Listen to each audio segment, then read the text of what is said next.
Hi, hello. I'm just loading everything in. Listen. Don't worry about it. It's fine. I'm trying to find there was something that I was supposed to talk about today that I'm trying to find because I don't know where I put it. somebody wanted me to look at something and now I gotta find it. And fuck.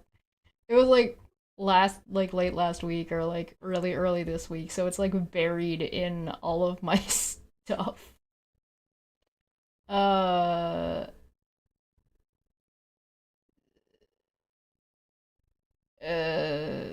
Brain. Fuck. It's fine, don't worry about it. It's okay. It's okay. It's everything's fine, everything's fine. Everything is fine. I will find it. I know that one's the dumb one. Oh, here we go. This guy. Okay. There we go. Okay, I found it. Okay. Hi. Hello. Hi. Hi. Hello. It's me. Hi. Hello. Hi. What up? Hey, I made it. Okay. So, welcome to Thursday, where we kind of talk about geopolitics and Canada things. I'm really washed out. Sorry. 1 second.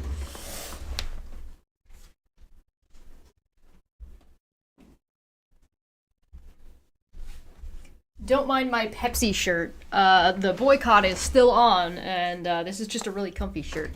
Okay. So.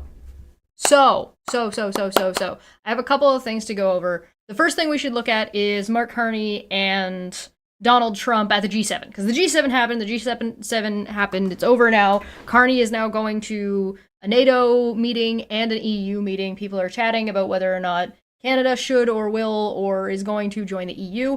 I'm kind of tempted to think that we aren't going to join the EU, but we might end up as like a some kind of orbiting entity where they're going to like increase like mobility and trade ties, but I have a hard time seeing Carney being convinced to take on the euro.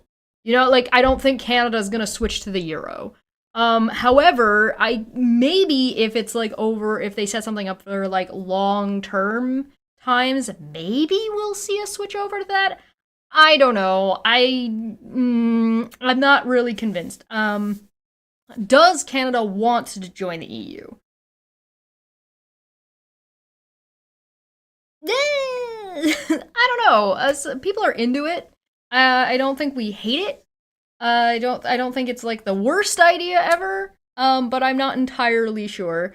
Oh, thank you so much. Welcome to Iron Goblin. We salute thee. Enjoy your emotes. Okay, so I should make a little recorder sound for members when they join. What do you think? Do you think a good recorder sound would be for somebody becoming a member? Welcome. Should that be higher? There it is. We got it. EU trade agreement, yes. Join the EU, no. Yeah, that's kind of what I'm thinking. I'm thinking we're gonna see a pretty extensive. That's what I mean by like an orbiting entity. I think we are going to not join the EU, but I could see Canada having some like special exceptions within the EU. Right? So like right now we've already got some agreements, but I can see an expansion of those agreements without ever being like technically part of the EU. Right? I don't know. We'll see. I don't think that's going to happen, but we'll see. So, let's take a look. I'm actually not going to watch. Shut up. I'm not going to watch the video directly. I've been wanting to cover a little bit of Tyler because I think Tyler's an interesting guy, and bless his heart, I believe he is trying his best. So, he'll explain who he is, and that's fine. But I really wanted to look at like his reaction to this because it demonstrates a point and something that I've been talking about for a while, and it is that the average America does not know or understand these things. And he makes a perfect example. And I'm not shitting on Tyler. Tyler is doing his best. Tyler is putting work in, and I do not have any like negative things to say about him at all. So let's dive in. Let's dive in and chat about this. So he is watching. Well, he'll explain. I'll just let him do it. And everyone, I'm just a typical, average American here today to react to some of the stuff happening at the G7 summit, which is going on right now in Alberta, Canada, and a bunch of the world leaders. By the way, it's Kananaskis. So, like, just like, because I don't want to seem like I'm stealing his content or anything. I do have commentary. The place is called Kananaskis. So, as the person who constantly mispronounces everything, it's pronounced Kananaskis. So, just again, I'm not trying to give Tyler a hard time. It's not like he mispronounced it or anything, but it is a tricky one to look at and see. It's Kananaskis. Leaders are all there, and today I specifically want to take a look at what was said just the other day by Mark Carney and Donald Trump, because, I mean, let's be honest, the relationship between Canada and the United States kinda... I like his crazy eyes. hangs in the balance here, right? So apparently at the G7 summit, they took some questions together and talked a little bit. So let's take a look. Jason, how dare you expose me like this? How could you betray me? That's why it's taken me so long to talk about the G7. It took me that long to fucking learn how to pronounce Kananaskis. Actually, funny thing. So funny thing. I blew Dapper's mind last month when we did our thing because I knew how to pronounce Edelweiss because I could see it, and I'm like, yeah, because a lot of the times when I'm reading out loud. I'm sight reading. This is the first time I've seen this word. I don't know how it's pronounced. I've never heard it before. Kananaskis, I'm familiar with. Like, I'm familiar with, like, Kamiskaming. Like, these are words that I'm familiar with. I know these words. But, like, sometimes I'm just like, oh, I've never seen this word before. Except for that one time. When I was really, really tired and what was it? I mispronounced some, like, super normal word, and I was just like, what?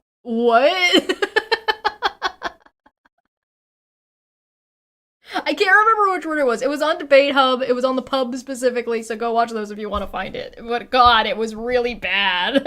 I don't remember what word it was, but it was something like super normal. Like, I think it was automobile. It was really bad. Mr. President, welcome to Canada. It's a great honor. Happy birthday. A few days short. But, Happy birthday. Nice to see you on that. That was shade, by the way. If nobody knew that was Canadian shade, that was Mark Carney making fun of Donald Trump's birthday parade.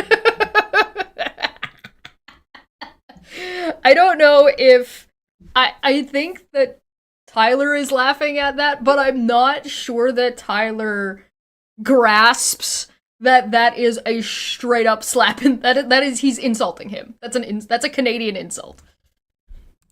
On the day, happy birthday to the U.S. military as well, 250th, and this is the 50th birthday, if you will, of the G7. This marks the 50th birthday of the G7.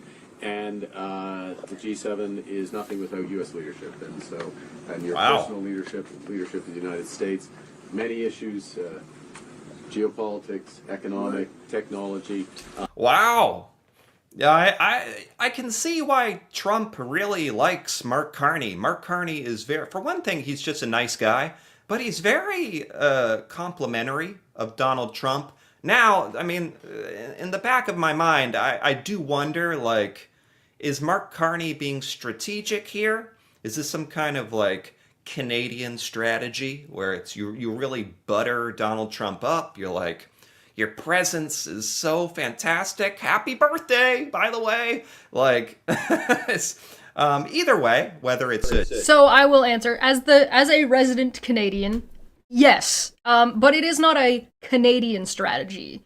It is the strategy that most of the world leaders have picked up on. That all you have to do to not have to deal with Trump being a giant pain in everybody's ass is to pat him on the head, tell him he's a good boy, and then send him off on his way. Like, he's treated like a toddler. The rest of the world leaders are treating Trump as a toddler because it is the best way and most effective way of dealing with Donald Trump. Because nobody... I want to say it's because nobody wants to cause waves, but it's more pragmatic than that. It's not that they're afraid of Donald. It's not like they're trying to suck up to Donald. They're not trying to they're not trying to butter him up for any particular personal gain for each country. It's to keep him pacified while everyone ramps up their militaries. Let Donald Trump do what Donald Trump is going to do to America while we prep everything so we are in a better position when he inevitably completely crumbles. So it's pragmatism is what it is. And I've seen people going around and being like, oh, what happened to elbows up? Why are you being so nice to Trump? I don't know if you heard that. That was an insult. It wasn't. That was one of them. You're not going to the G7 to start a fight. That's not what the G7 is. If you were to go to the G7 and be an asshole to everybody that you just didn't personally agree with, then what would be the point of the G7? There'd be no reason to be doing it. The G7 is there to bring world leaders together to try to balance and explain and just give everybody a place to start talking from. So for example, Canada ended up with a truce with India, and that's a big deal. Whether you like Modi or not, whether you like their government structure or not, it's not Canada's place to tell India how to run it's up to their people to decide that.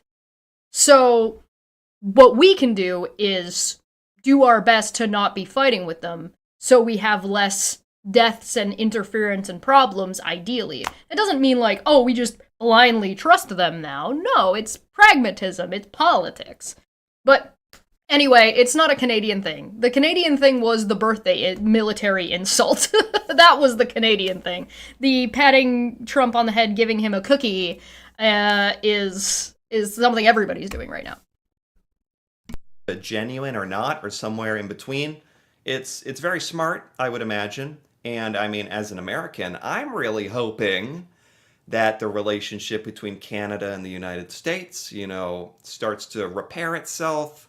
We get off on the right foot here, and Mark Carney, as the leader and representative of Canada, I think he's really doing his part to try to make this relationship work, even though it was the United States and Donald Trump that was really the aggressor in this situation. And so that's one thing that I do appreciate about Tyler, is he doesn't tend to mince too much words. He's not aggressive or hostile in his language. He's pretty passive that way, but he is pretty straightforward about how he views things as the typical average American who's not watching the news and isn't following the politics, right? So you present him with information, he looks at the information, is like, wow, why are we being mean to Canada? It's pretty straightforward. But I do want to highlight that April said backhanded compliments are a Canadian specialty. Hey, yeah. And basically the reason why we have a strained relationship, but yeah, it's a good way to start out this little Q&A. And working hand in hand with the United States, Canada and the United States, and the other G7 partners with your leadership. I'm very much looking forward to the meeting. Wow. Grateful to have you. Thank you very much, Mark. I appreciate it, and we've developed a very good relationship, and we're going to be talking about trade and many other things.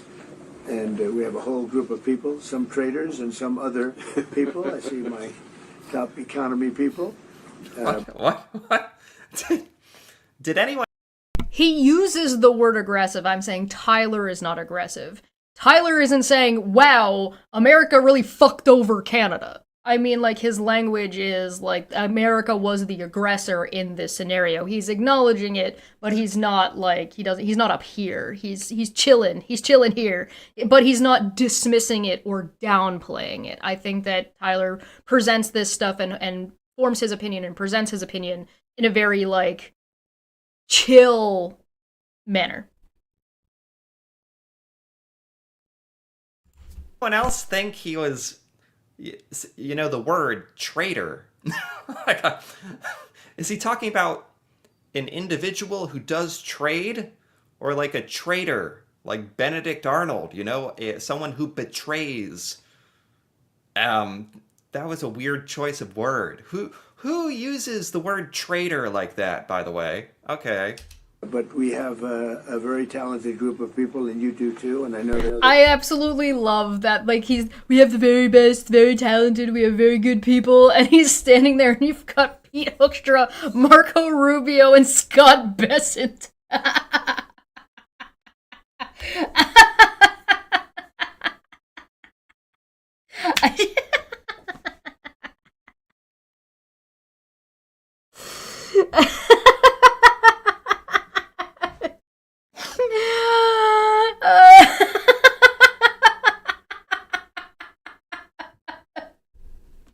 It's just sorry.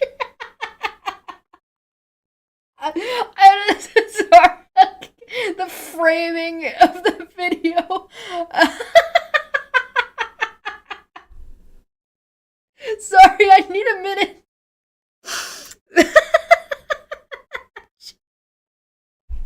I'm gonna cry. I should have turned the goal on. I'm sorry. Let me. Fucking Christ. Completely unironically.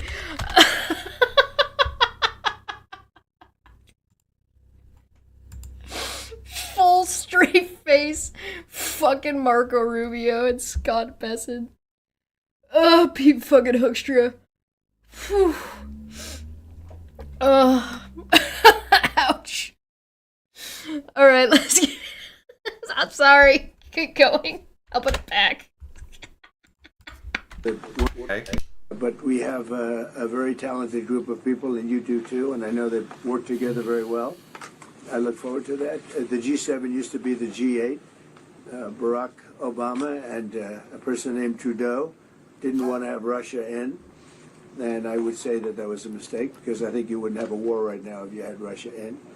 I like that he says a person named Trudeau as if Canada doesn't know who that is.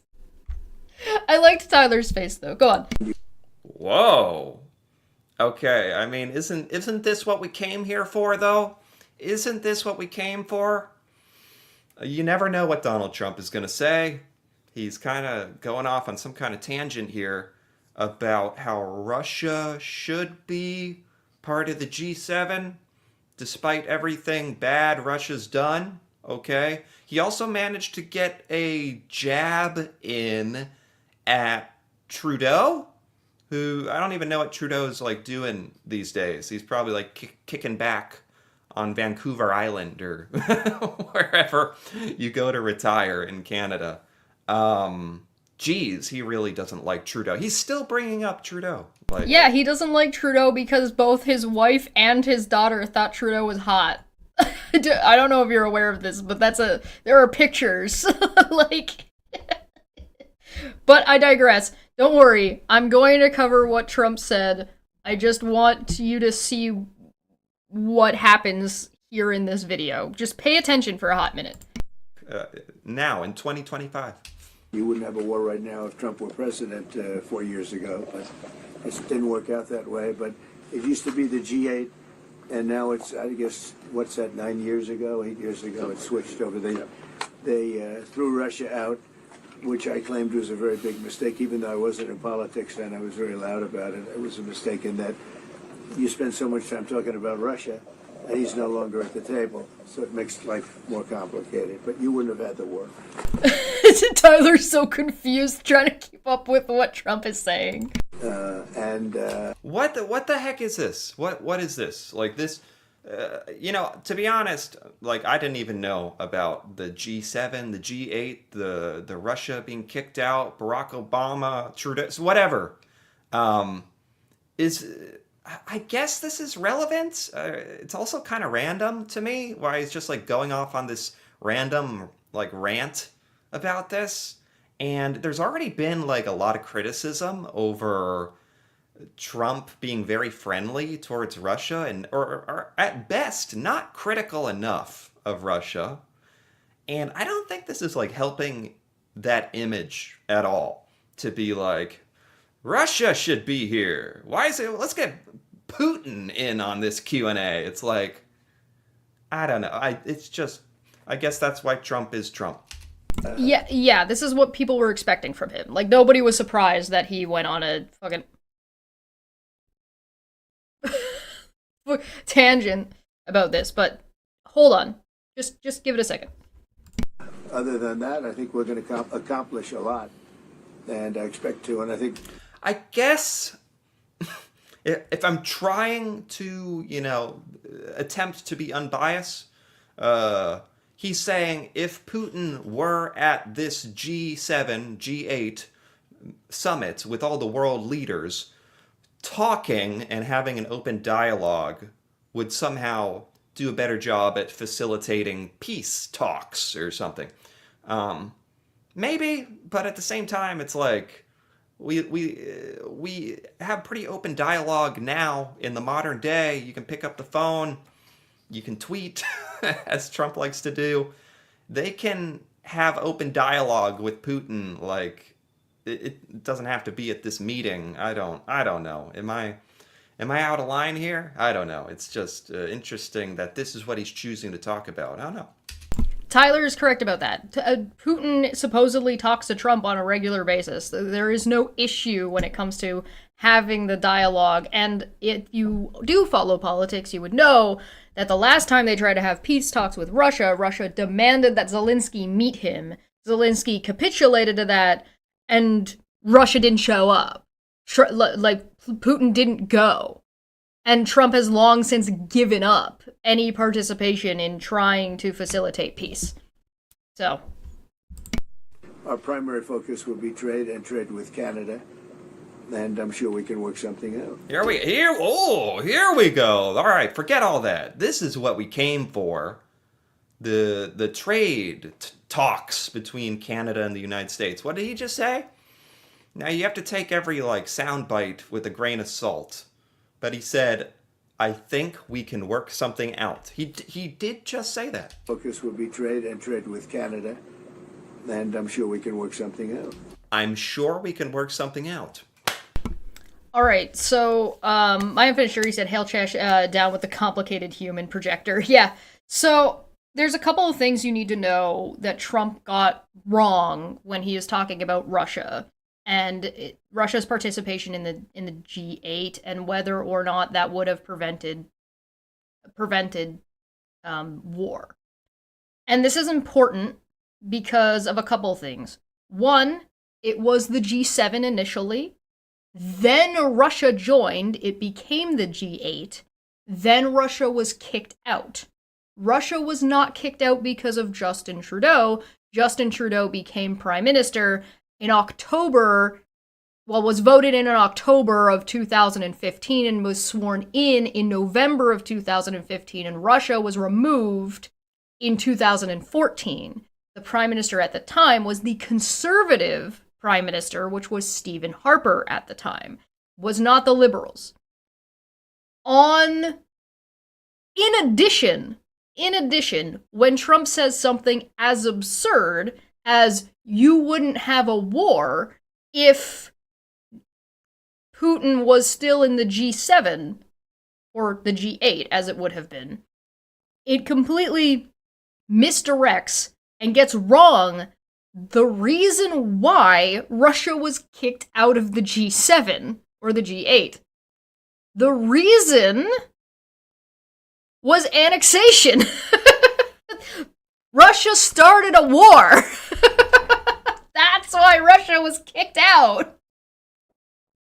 So to say, oh, if you didn't kick him out, you wouldn't have a war, when the reason he was kicked out was because he started a war, is incredibly absurd.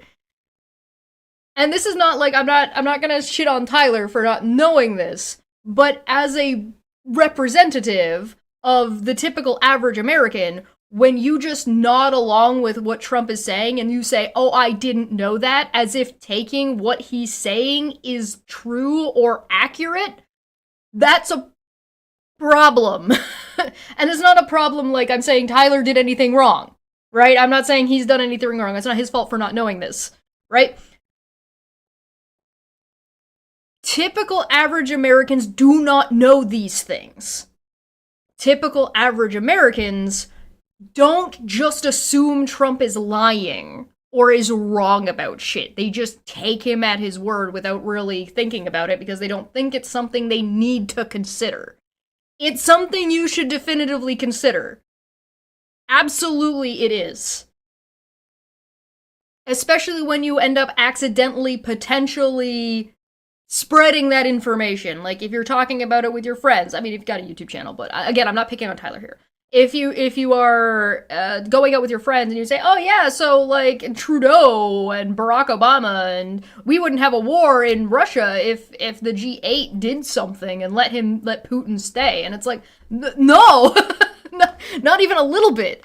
And so like getting these like very basic facts wrong in large swaths across large swaths of America of hundreds of thousands of people just incorrect about basic facts of reality ends up culminating into a really, really, really large issue. This is why I said that I think that Trump actually knows more about Canadian politics than the average American. At least Trump knows Trudeau's name, right? And, like, knows that Russia was kicked out of the G8. When there are Americans, like Tyler acknowledged, there are Americans that have no fucking idea, like, even who's in the G8. Or G7, as it is now. As it was initially. So it's this is a problem. This is a problem. But I digress. I figured I would explain that really quickly because, like, this is, again, it's not a Tyler problem necessarily, but if we're gonna use him and look at him as the typical average American representative, we have some issues on our hands. 'Cause,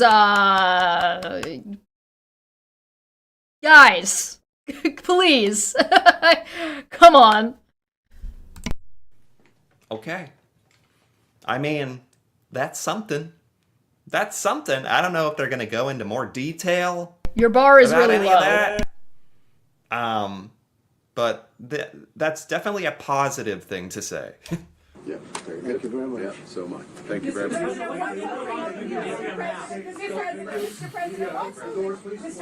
President, holding up a deal with Canada? Say it. What is holding up a deal with Canada from your perspective? Oh, nice. Okay. I like this question. What is preventing a deal with Canada? I agree. I think this is a perfectly fine question to ask. I think it's reasonable. However, I would like to point out a similar question had been asked when Mark Carney and Trump met in the Oval Office, where they said, what could Canada give you to... What do you want from Canada to stop this tariff nonsense? And Trump answered, friendship. Fucking ridiculous. Yeah, look at Mark Carney. I've never seen his head snap over so quick. He's like, what? Yeah. Mark Carney's like, I want to hear the answer to this too. Okay. What would need to happen for a deal between the U.S. and Canada? It's not so much holding up. I think we have different concepts. I have a tariff concept, and Mark has. Got the concepts of a plan. Which is something that some people like, but we're going to see if we can get to the bottom of it today. I'm a tariff person. I've always been a tariff. It's simple, it's easy, it's precise, and it just goes very quickly. And I think Mark. What? What is Mark Carney's concept? Why are we using that word so much? Because Trump doesn't know and has nothing. That's why. Trump has no idea. He doesn't have any plan. He likes tariffs because he thinks he can bully other countries with it, and it's not working and hasn't been working. Like, what's Mark Carney's concept? Like free, fair trade? Is that the madness that some people agree with? So Trump is basically trying to argue that his stance, his tariff policies, are not that extreme. They're not that unreasonable. He's trying to present them as if the tariffs are a trade agreement, and they aren't. They're not a trade agreement at all. In fact, they're in violation of trade agreements. A tariff person. You know, some people like ice cream, some people like Diet Coke. I like tariffs. It's just what I do. I don't know all of his history, but I never heard him utter the word tariff before 2024, personally. But well, that's a shame, because what do you think Trump did? One of the first things Trump did in his first term. It was tariff Canada.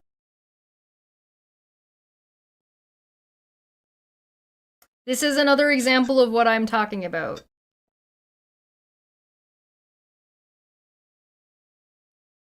When he was when Trump was debating Kamala Harris, and they asked him what his economic policies and plans were, he said he had a concept of a plan.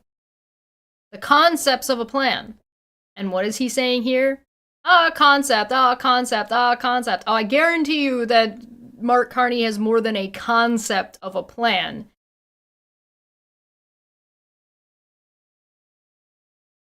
But this is what I mean. The average American does not know what Trump was doing in his first term. And because how? Trump's first term was an absolute disaster. Did you not know? Did you forget? Did you not care because it was Canada? Like, I don't know what to, as a Canadian, I don't even know what to think about this. We had our journalists being interviewed by American journalists asking, how does Canada feel about this? And they were responding with, honestly, we're kind of hurt and confused. That was the wording they used in 2016. In 2016!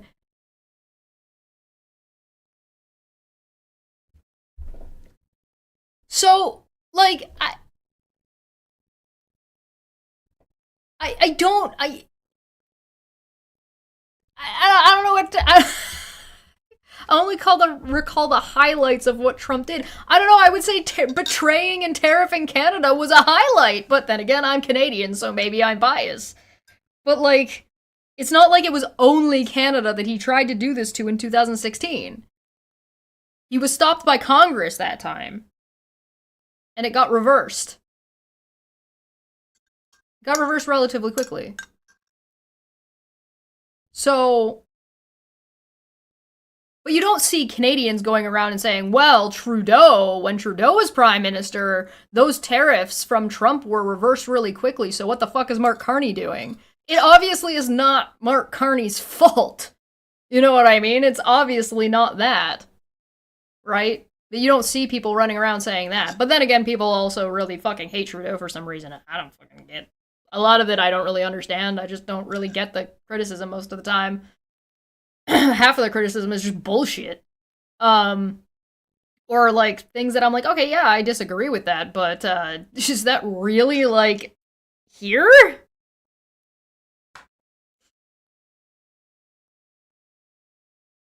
I don't know. Like that, I think that this is a problem. And again, I'm not trying to single out Tyler. I saw this video. I'm like, if he's gonna represent the average American, And this is an average American that is actually spending time, which I appreciate, to look at what's going on here and look at things from Canada and look at things from the UK, look at things from other countries. So this is somebody who is actually going out of his way to start learning and trying to follow some of these things. Right? Most people don't follow politics like us. I wasn't following politics like this in 2016. Absolutely not. I wasn't getting involved in this kind of stuff until like 2020 to 2021. So in 2016, I absolutely wouldn't have been like had my beat on, but it was a big deal here. And it hurt Americans, like a lot of them. I guess they forgot. I don't know. It just highlights one of the things I think is a problem. He's basically saying he wants tariffs no matter what, which is not what anyone really wants to hear, I think. But he, on the other hand, he seems like open to some kind of talk or negotiation happening after this about it all. I don't know. As a more complex idea, but also very good. So we're going to look at both, and we're going to see what we're going to come out with something, hopefully. Okay. That's, as far as Donald Trump goes and trying to, like, make a deal with him, having him say, you know what, we're going to look at both options and talk about it. That's kind of a win, I think.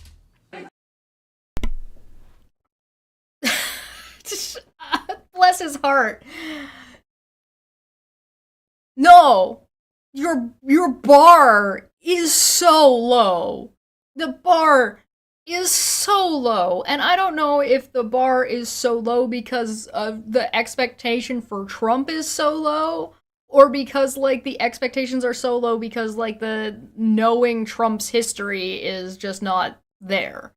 Right? My unfinished sock for 2 said, don't be a global threat, like and share instead. Thank you very much, I appreciate that. There's... How do I word this? How do I put this?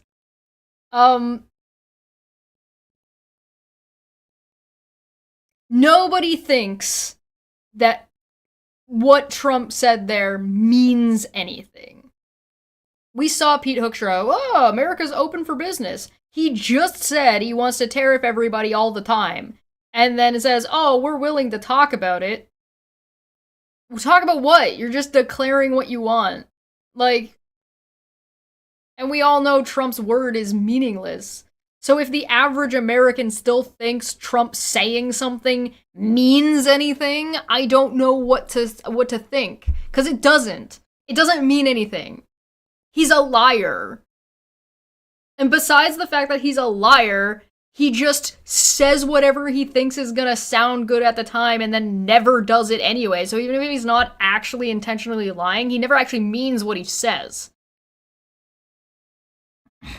The problem is you can't trust what stream of consciousness says. Yeah, he changes his mind so often and then doesn't remember what he said. Right? There's no consistency with Trump. And I have concerns if the average American is still granting some kind of charity to this felonious fuck. Like, why? Why? I don't understand. Why would you give this man any charity at all?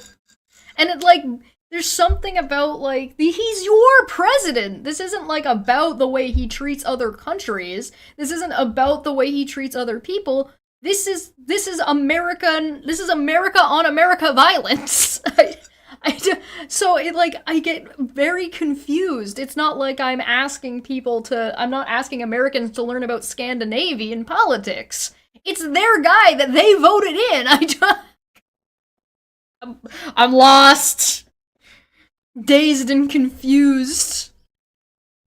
Again, I don't mean to say that I'm not asking this of Tyler. I'm using Tyler as the average American. Do you think a deal is achievable within days, within weeks? Is there that kind of runway? Yeah, it's achievable. Both parties have to agree. Yeah, sure. Whoa. No kidding. Thank you, Yes, reporters, for shouting these pretty good questions. It's kind of what we're all wondering. Could a deal be made in days?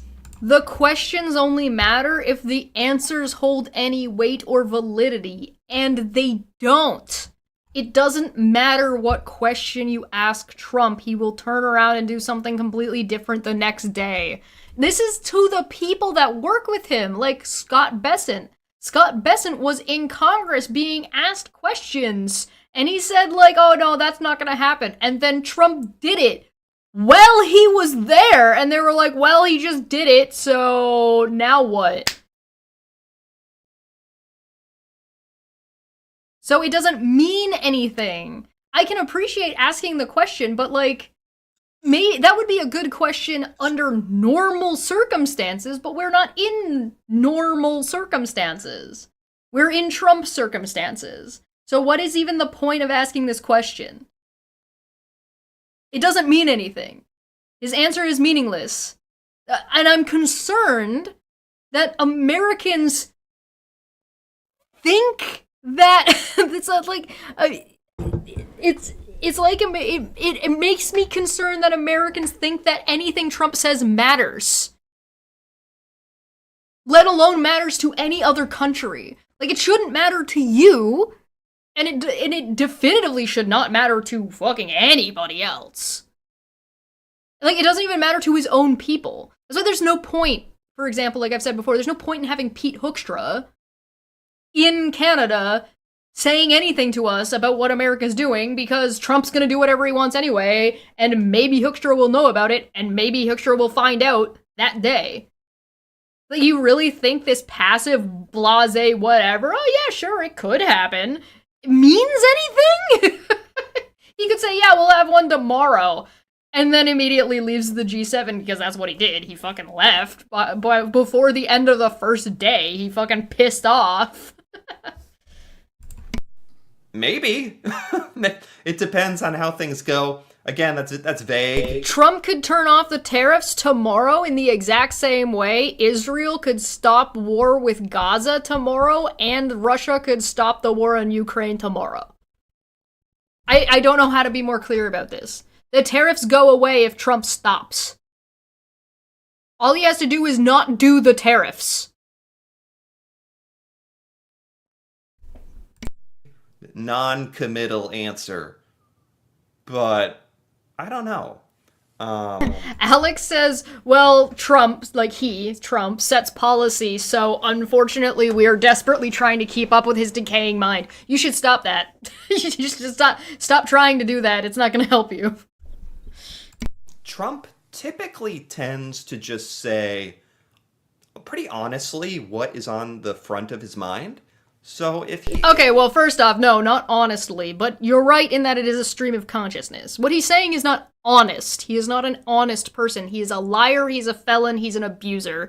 And at this point, I think we're well into the realms of being able to call him a terrorist. He's an economic terrorist, at the very least. And this is disregarding... Surus actually put out a really good video that came out yesterday, and I will link it in chat, arguing that America right now is engaging in genocide. Let me pull it up.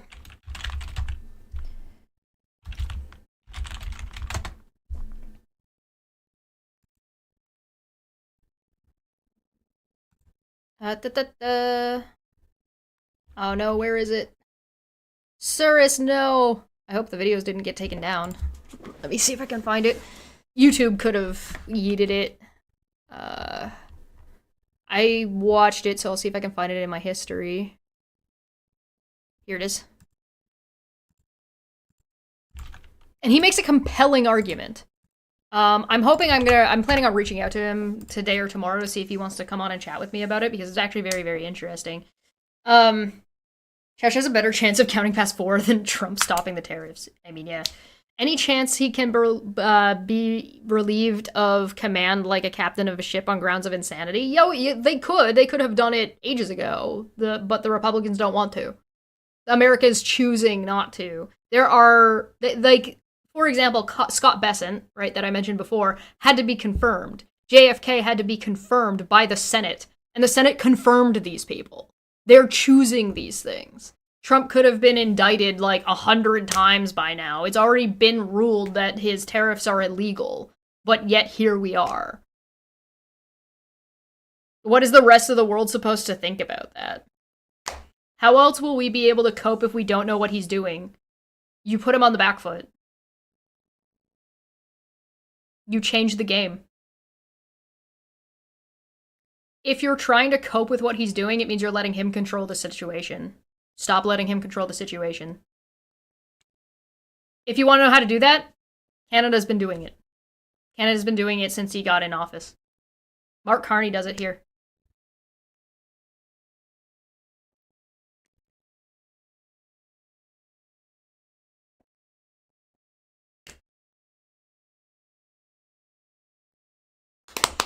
However, I would like to point out that if you were to remove Trump from office, the next person in charge would be JD Vance. And so how does having JD Vance go?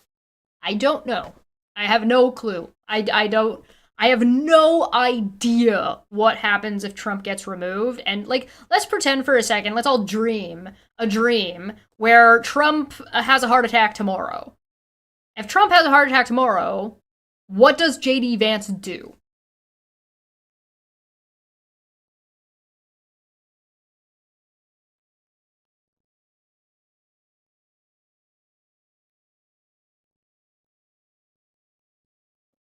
I have no idea. I don't know if he would do well. I don't know if he would be worse. I don't know if he would bend and snap like a fucking fragile twig. I don't know. I tend to think if he says, like, yeah, maybe, if things go well, that's probably accurate. The thing is, like, what would be a fair, like, deal in the mind of Trump that Canadians would also be happy with? April says JD isn't charismatic enough to get away with the thing Trump does and says. You think that Trump is? Trump's got a cult following. That's what's allowing him. Well, that's one of the things that's allowing him to do this. But JD Vance doesn't have to necessarily do things the same way Trump does and not end up with the same result that Trump is getting. Right? Is that going to happen? I don't know. Have you heard any signals or seen any messages from intermediaries that Iran wishes to de-escalate the conflict? Yeah. What What is it? What? Okay, so yeah, I know this is very, very, very big, important news. Iran and Israel, they're bombing each other right now. People are dying. War is breaking out. This is big news. Still, that's not the topic of this Q&A. That's not the topic of this discussion right here. So I think that's actually kind of rude for reporters to... I get that it's important, but that's kind of rude to just ask that question when this is a time to talk about Canada and the U.S. and they're like bringing up what Canada decides to do in between Iran and Israel does affect Canada, but it doesn't surprise me that the journalists are being a bunch of fucking circus monkeys and giving Trump exactly what he wants, which is them clamoring for his attention. Which is why the White House looks like it does right now. The White House doesn't always look like a bunch of people screaming questions. If you watch, like, White House press releases and briefings with Barack Obama, for example, everything is far more controlled and reasonable. But with Trump, he encourages that behavior. This is what he wants. He wants to feel like he's in a position of power where he gets to pick and choose what he answers and how he answers it. And he wants people clamoring for his attention, and the media give him exactly what he wants. If you wanted to see something really happen, then the media should treat Trump exactly the way with the degree that how much his answers are valid or they matter, which is not at all. The press should stop going or stop asking questions at White House press releases. When Trump is somewhere or going onto whatever the plane, whatever it's called. The fuck's it called? Plane. President plane. Whatever it's... The plane! That he's gonna make his guitar played. Whatever. Yeah, Air Force One, thank you. Yes, Air Force One, thank you. When, like, they should not ask him any questions. Because there is no value in any of his answers. They don't mean anything. The media should stop asking him questions. Like, let him say whatever he's gonna say, and then just say, okay, and then not ask him any questions. Let him ramble, and then walk away. You have any idea how much he would flip the fuck out? He would flip the fuck out. But the press didn't ask any questions. Why isn't the press asking any questions? Because none of his answers matter. His answers don't mean anything. The gift one. Yeah. The Qatar one that he's trying to turn into Air Force One. Totally unrelated kind of stuff. Well, you could argue it's related. Definitely to the G7 summit. I don't know. But I guess we'll hear his answer. What have you heard? What have you heard from the Iranians? They'd like to talk, but they should have done that before. I had 60 days. I would like to remind you that America had a non-nuclear deal with Iran that was signed in. Trump tore it up.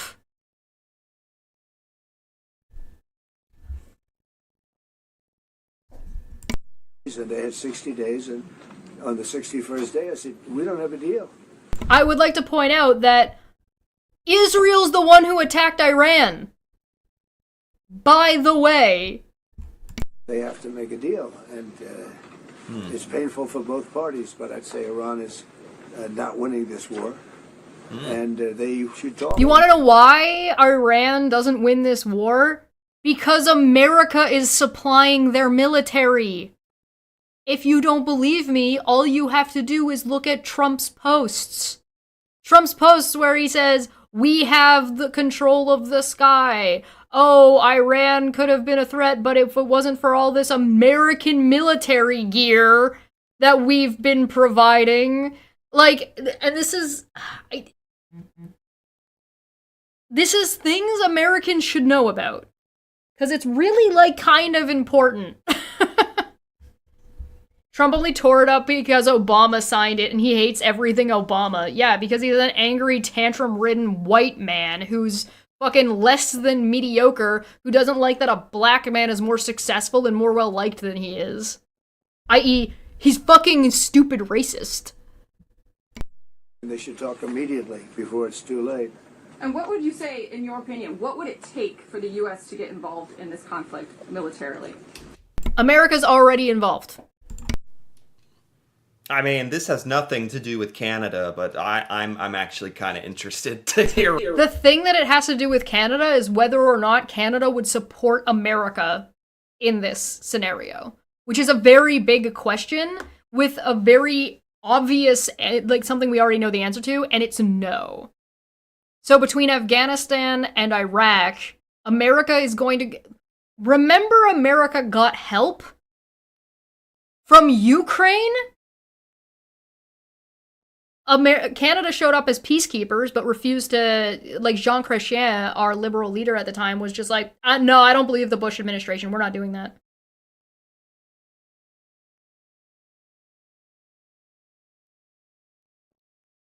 Marco Rubio was like, oh, America had nothing to do with the attack, and then Trump turned around and was just like, we did that!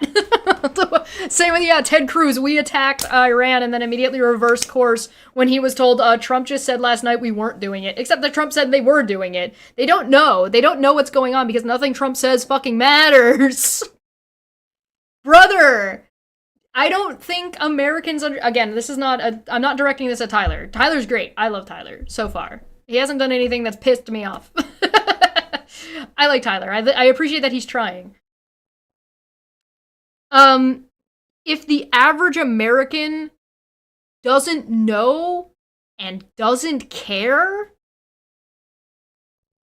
about the amount of global support America has gotten during its conflicts, and not giving two fucks or being any aware whatsoever about what a new conflict under these new, like, this new expectation that America has set for itself, this isolationist ideal, then, like, what are we talking about? Trump just ruling on vibes? Trump's position on this changes minute to minute? Yes, both of those things. So, like, do Americans actually not know that they would be, if they were to hit the ground and go do military things in Iran, that they would be going alone and be in conflict with Russia?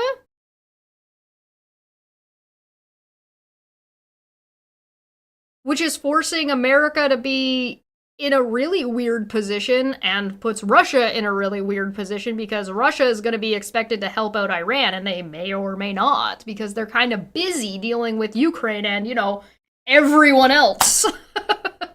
And the thing that Trump left, the thing that Trump is walking away from, the thing that Trump is like, no, I don't know about NATO, I don't know about this information sharing thing, I don't know if the... Like, he can't Article 5 this. Like, that's not gonna fly. So, like, isn't, like, the big thing about the Republicans and Americans that they care so much about their military? But they don't care that they're cutting their military off from any aid or any assistance from everybody?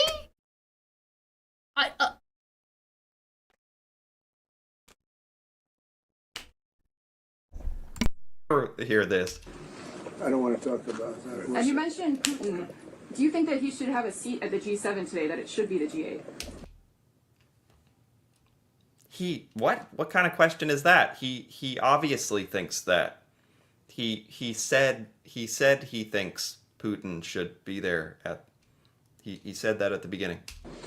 I'm not saying he should at this point, because too much water's gone over the dam, maybe. But it was a big mistake. Obama. I see. So what he's really saying is eliminating Putin from the G8 however many years ago, deciding to do that was one of the things that inevitably led to where we are right now. And too much is... No! That's incorrect. Maybe that's what Trump is saying, and that's what Tyler's trying to interpret, but that is not true. Russia was kicked out of the G8 to then return to being the G7 because it started a war. Not war happened because they got kicked out. They started war and therefore they were kicked out. Getting this backwards is really fucked up. Like, on Trump's part, not on Tyler's part, on Trump's part. That is fucked up, manipulative, and there are hundreds of thousands of Americans that just believe that now. They just believe it. And it's like, no! Wrong, incorrect, and they will never correct themselves. Because they don't have any sense of responsibility to bother being correct, and they're so proud of their ignorance that they'll just say wrong shit. And if somebody corrects them, they'll be like, yeah, but the president said that, and as if he's an authority on the matter, and he's definitively not, even though he probably should be. They said that they're sending bunker busters, but I don't know if they're going to use them. They are going to use them. Yeah, of course, Israel is absolutely going to give anything that America gives them, but on top of that, how are you going to guarantee that whatever military things you give to Israel aren't going to end up being used against helpless Palestinian children? You can't, and it will. And that's your hands. America, that blood is on your hands. Like, you need to understand that. Like, you're responsible. You are doing a genocide. You are assisting in doing a genocide. But this isn't outside of America's purview, right? We all know that America was selling shit to Germany during World War II, right? We know that. So this is right up America's alley. Again, America didn't join World War II to fight fascists. They didn't join World War II because the Holocaust happened. They didn't join World War II because they cared about the Jews. America joined the war because they got punched in the face by Japan. They didn't fucking join because they gave a shit about the moral and global results of fucking Europe being taken over by a fascist dictator. They didn't care about France, who helped them win their civil war, by the way. They didn't go because they wanted to help the UK. They didn't go because they wanted to save Poland or help Denmark. America likes to present itself like it was the good guy that saved World War II. No! Not a little bit. Not even a little bit. We don't treat Russia that way. Do we? No. Why would we treat America that way? I'm not going to say you didn't participate. You certainly participate. I'm not going to say you didn't have an impact. You had an impact. But who the fuck do you think you're lying to? Yourselves? Fucking ridiculous. America would... If fucking Japan didn't hit America, America wouldn't have joined. And the United Kingdom would have fell. England, Buckingham Palace. Well, not Buckingham Palace. That's not what I mean. Berlin. America was literally trying not to participate. Right, exactly. If America didn't get attacked by Japan, America never would have joined the war. And the war would have lasted longer. Hitler still would have lost. It would have just taken longer. And it's likely that Britain would have fallen. And then Britain would have gotten taken back. So, like, but these are things that... It's baffling. It's fucking baffling. Guys, we watched the movie Pearl Harbor. Yahoo! This happened, and, you know, Putin doesn't necessarily deserve to be there right now. Okay, that makes Trump's answer and sort of rant about the Russia-Putin G8, it makes all that, like, a little more reasonable, actually. No, it doesn't, because it's all wrong. It's all incorrect. It maybe if it were correct, but it's wrong. Tyler, please, I beg you. That's incorrect information. The G7 was the G7. Russia got added into the G7. It became the G8. Russia started a war. Russia was removed from the G8 because they started a war. To say that Trump is reasonable based off his incorrect lies about not only what happened, the order of events, and who was involved?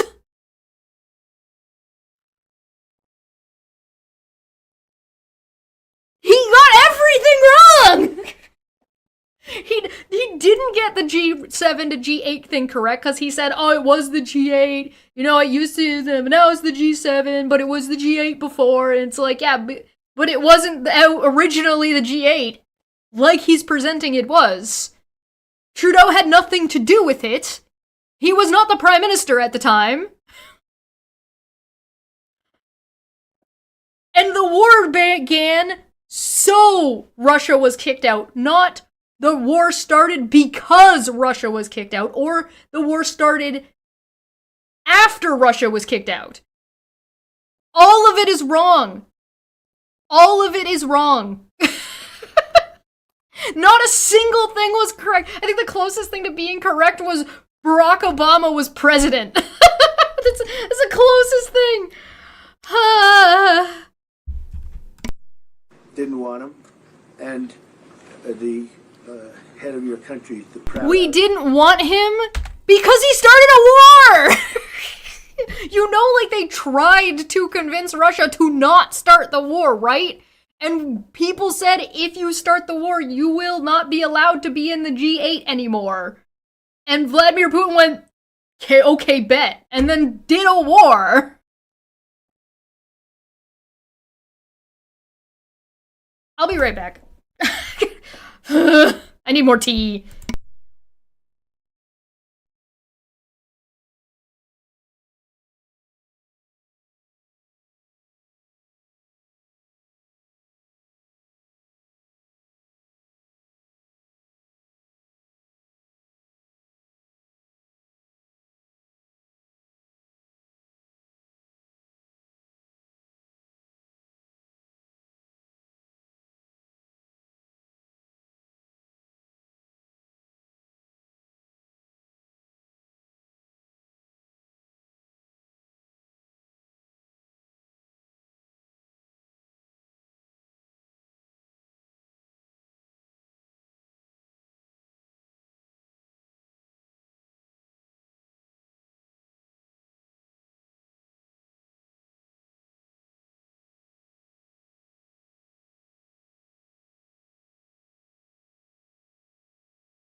Okay.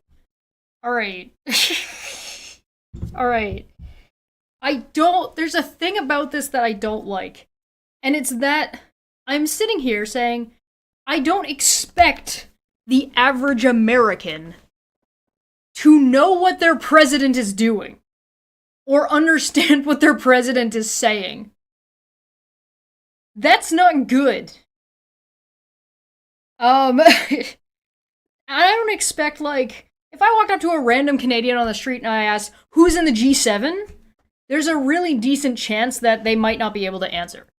Right? But questions like that are loaded. It's like if I said, hey, name the 7 dwarves. Or I list off the 7 dwarves, I say, who's missing? It makes it harder to answer the question. Right? So, but if I were to sit down and talk, like, go to the bar, and I talk to, the average Canadian, if I just wandered down to the bar down the road, and I start talking politics with the average Canadian that's willing to engage with me in politics, throughout that time, we could probably establish that they understood the G7. Or they understand what Mark Carney wants to do. They might not agree with it, they might disagree with it for bad reasons, but that you could have a conversation on average. Right? So, but I don't feel that way when it comes to Americans. I'm finding myself struggling and trying to, like, give them this benefit of the doubt of being like, but I don't expect you to know this. I shouldn't have to say this. Because now the problem is, a lot of Americans think that they do know what happened at the G7 when Russia was kicked out. And they have it completely wrong. Every part of it. It's not like one country decides to kick out Russia, by the way. It's not a one country makes the decision. Not even a 2 countries make the decision. It's not Russia being not part of the G8 anymore, thus becoming the G7, is not Canada and America's responsibility. It's Russia's responsibility. Putin knew that starting a war would get him removed from the G8 because they told him it would remove him from the G8 as they tried to convince him not to do it. And meanwhile, Trump's like, well, if I was president, but you already said that happened when you weren't even in politics. So how could you have possibly fucking been the president? You fucking psycho. You can't have been. You weren't in politics. And the war started before Russia was kicked out. You do know that Ukraine versus Russia is not the war that was instigated initially, right? No, and that's the thing. You don't. Americans don't know this, on average. In fact, half of them think that Ukraine started the war. And that's a fucking problem. You know about the annexation of Crimea, right? But the thing is half the time you'll talk to an American and they'll say, oh yeah, I know about the annexation of Crimea. Then what? What are you drawing the conclusion from that information? And you have to, like, fucking lead them by the nose, dangling a carrot in front of their face, and saying, hey, guys, you remember Crimea? Like, Russia annexed Crimea, right? You know what annexation is, yeah? So if you know what annexation is, then you know that Russia annexed Crimea. If you want to look at what year that happened to have taken place,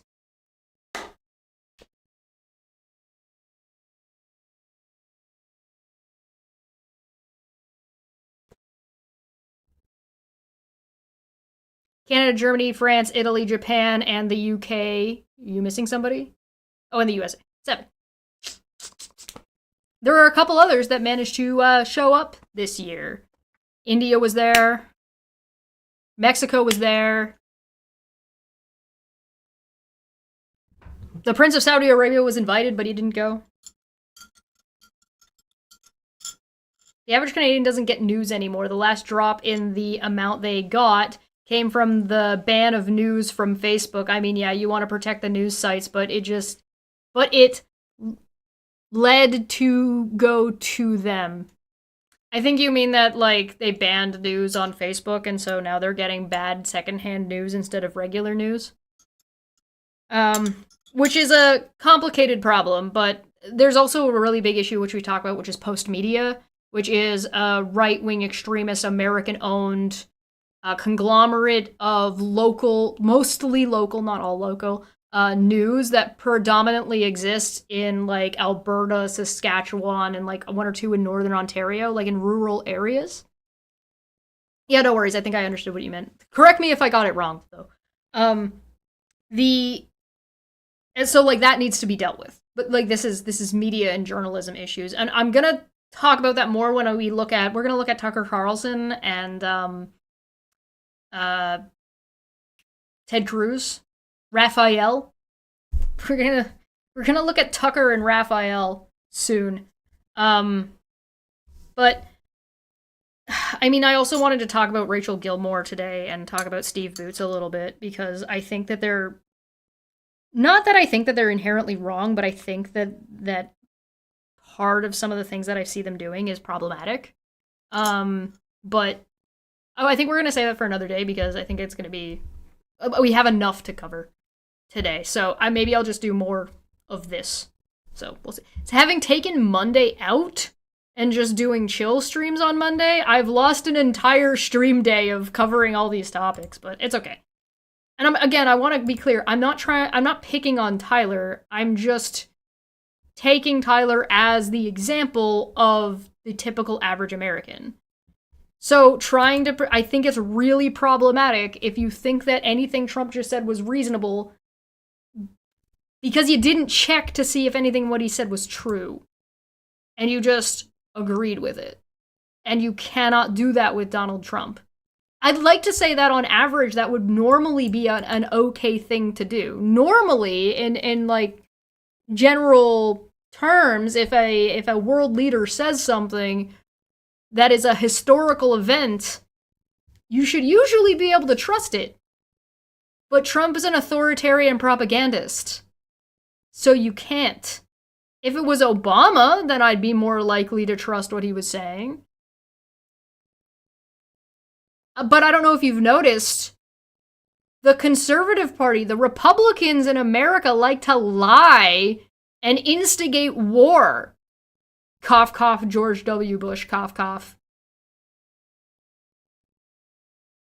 But it's not like they're the only ones. Hillary Clinton was lying about shit at the UN. I wouldn't trust Vladimir Putin either. There's a decent chance that I wouldn't necessarily trust what, like, Modi is saying. You know, the leader of India. Right? But, like, if they're stating a fact about the event, it's a very silly thing to fucking lie about. To be fair, Tyler is doing a reaction video, not a debunk. Correct. No, absolutely. But my problem is he's reacting as if everything Trump is saying is true, when he definitively should not be reacting that way. And my criticism isn't about Tyler, my criticism is about the average American. If the average American just takes Trump at his word when he is proven to be a notorious liar, that's a problem, especially when it is something that is so globally well known. So my criticism isn't necessarily that Tyler doesn't know this information, but my criticism is more, we don't expect the average American to know dick shit about what they're reacting to or what they're talking about.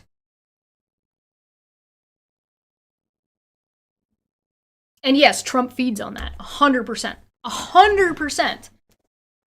If you're reacting to something, and you don't know what that is, and it's completely wrong and you call it reasonable, Trump just doubled down on and lied to you. So he said some insane shit that was incorrect. Then somebody asked him a clarifying question. And then when he clarified by lying more, you then thought what he was saying, you justified that what he was saying was initially was reasonable. That's the part I'm criticizing. I'm not criticizing Tyler for not knowing something. That's fine. People don't know things. My problem is like this American bubble on its own is the problem. The expectation is too low. What the average American expects Trump to do or say is the bar is so... Oh, he said he might think about talking about it. He's got the concept of a plan. Isn't that great? No! That's terrible! That's not great at all! That's nothing! You're happy that he's providing nothing. The bar is nothing.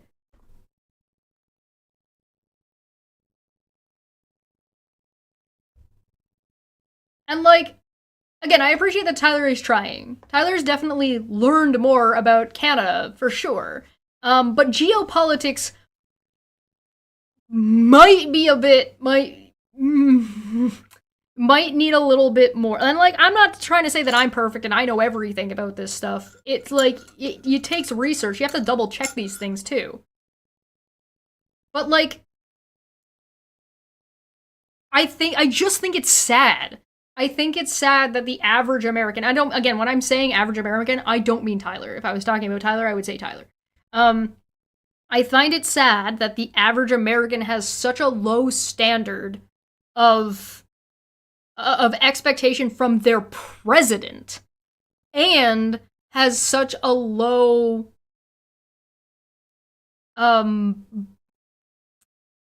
that that the world has such a negative view of the average American. Like, you understand that Trump also thinks you don't know. He, like, and the politicians in America that are trying to take advantage of you expect that you don't know, that you won't be able to tell that they're lying to you. And their thoughts on that are valid by things like this. And again, I'm not trying to pick on Tyler. I think Tyler's a nice guy. I think he means well. I think he's doing his best. But I think the expectation is a little bit... It's insulting to Americans. Because again, I'm finding myself being like, yeah, but I don't expect the average American to know this. You should. I think depending on where you go in Canada, I would have the same expectation of Canadians. And a lot of that has to do with what we talked about a minute ago, with media manipulation. And so because of media manipulation and corporatization and bought out of these things, these relied upon things, posting complete bullshit,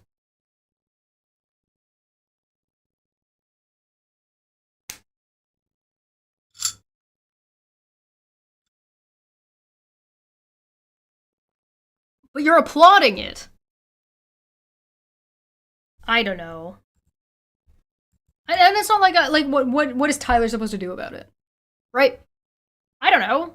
Like that's a YouTuber thing. Like, what does Tyler do when he finds out that this was completely wrong? Does he make a video explaining what was actually true and not true? To be like, oh hey, so I looked into a little bit more about what Trump was saying at the G7 about Russia, and this is what I found out. I mean, that might be a good idea.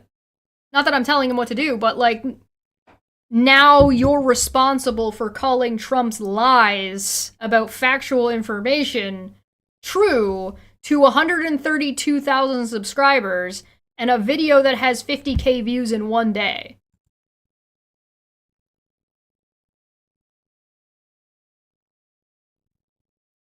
And it's not that I don't think Tyler's a bad person, but it's the road to hell is paved with good intentions. Tyler means well. Tyler means to educate himself. Tyler relies on his audience to correct him or give him information that he doesn't know. That's fine. I'm the same way. But there's a degree of responsibility. Well, Jack says at 132k subs, he would do very well to research his assumptions. Yes, but the point of these videos is that he doesn't do this research. The point is that he doesn't do work to find out and just reacts without knowing anything. And that's the point. And I think in one hand, it's a really good thing to do because it exposes the lack of what is available to the average American if they're not putting in additional effort. Americans are basically taught learned helplessness. Yes, absolutely, 100%. And I think Tyler does provide a lot here, which is one of the reasons why I'm not wanting to pick on him. I don't think he's a bad person. I think he doesn't know these things because if you do, like, you have to go an extra mile to learn these things as an American, right? Well, live reaction versus commentary. Yes, but this is a recorded video. If it were me, you notice that when I'm live and I'm reacting to the things, I look things up, right? But that definitely makes the videos longer. Like, it makes shit a lot longer, right? It takes a lot more effort, it takes longer, right? This is a video. You could edit in even just something that's written down. Like, you have space in this corner. You could put the actual information in this corner, right? So, like, he could have done his reaction and then highlighted, like, after the fact, came in with some audio and said, well, actually, what Trump said isn't reasonable at all because ... and it wouldn't make the video that much longer. You could extend the video and make it like 30 minutes to do that, but like I said, it takes 30 seconds to actually explain what happened. It's like, actually the G7 wasn't originally the G7, it became the G8 when Russia joined, then Russia was removed from the G7, not while Trudeau was in office, but Stephen Harper was actually the prime minister at the time in this year, and the reason Russia was removed was because it started a war with the annexation of Crimea. Done. That doesn't take long. That takes... I did that in less than 30 seconds. Now, it takes longer than 30 seconds to look that up and do the work. Fair. But...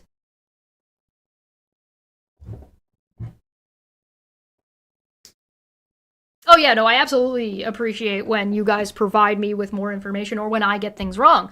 But when I get things wrong, I try to correct it, either live or after the fact. So like the other day, or last week, I think that was, when I had said, oh, you could watch this guy because he made this video about this, and it wasn't that guy, it was somebody else. I came back and was like, sorry, it wasn't that guy, it was this guy. Go watch this guy. This was the video I was talking about. You just correct yourself, it's not a big deal. I'm not mad that Tyler is wrong. I'm frustrated that the expectation for the average American is so fucking low because I know that Americans are better than this. And I know that Americans are smarter than this. And I know that Americans don't need to, and half of this is the reason why America is in the position that it's in. You're accidentally making excuses for Trump, and you ought not to be making excuses for Trump. He ought to be held at the highest standard as the highest office, and you just don't. You make excuses for him being a fucking waddling, fucking pissed pants tangerine.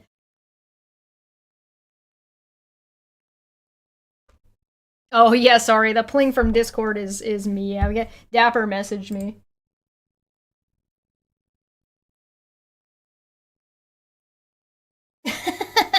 He sent me a pun about dinosaurs.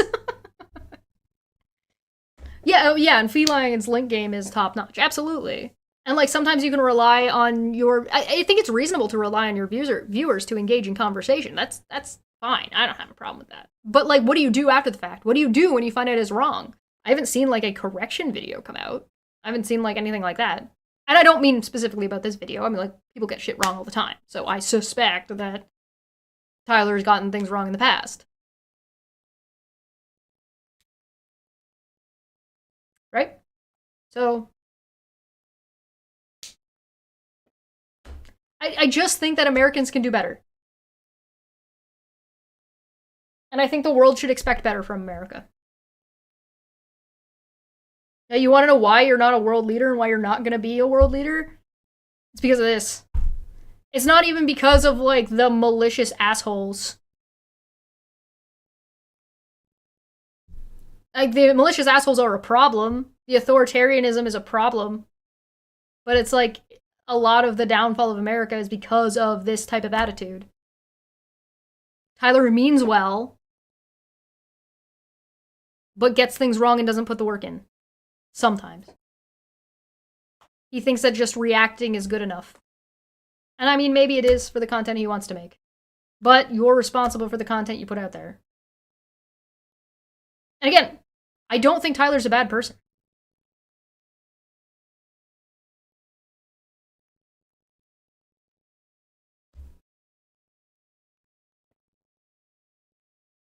But don't expect Canadians to buy your bullshit.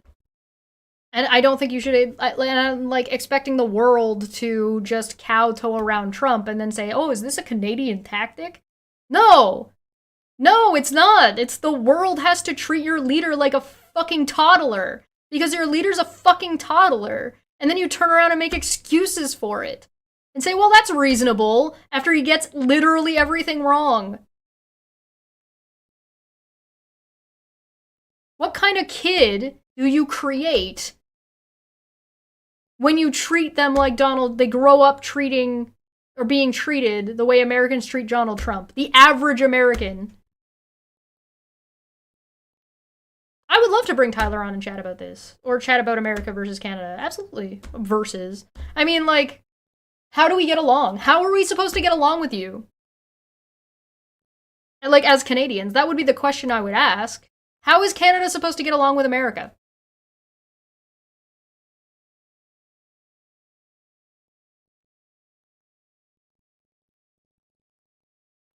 No, I'm not going to tell you the pun. Shh, it's a secret between me and Dapper. I can't tell you. It's against the rules. I am now because I'm doing Tisdale Tuesdays, I am now contractually obligated. I can't tell you.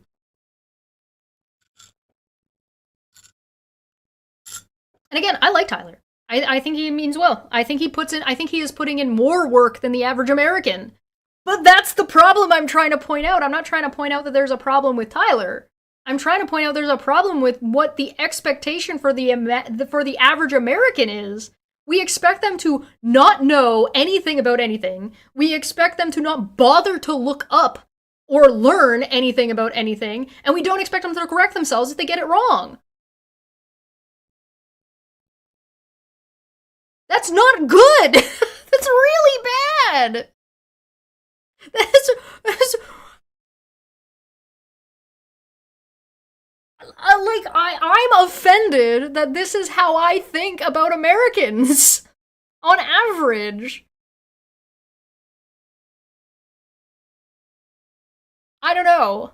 I don't have an answer for you. It's bad, guys! It's really fucking bad!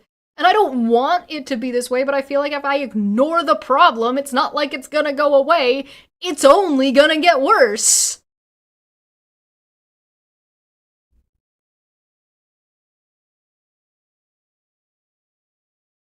I've been watching this guy's content for like 6 months. I think he's a nice guy. I think he means well. But, fuck, dude!